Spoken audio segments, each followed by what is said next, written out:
25 نوامبر روز خشونت علیه زنان.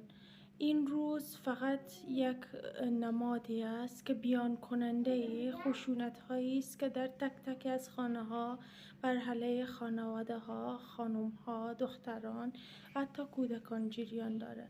این روز به عنوان بیان کننده این است که چقدر خشونت علیه خانم های افغانستان جریان داره و تک به تکشان با صدا بلند کردن، با آزادی خواستن این روز را به همه یادآوری میکنن.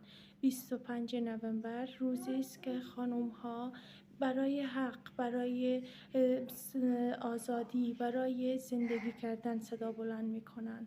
25 نوامبر روزی است که باید با تک به تک از خانم ها صدا بشیم، با همشون صدا بلند کنیم تا برای آزادی تک به تک از آنها اقدامی انجام داده باشیم.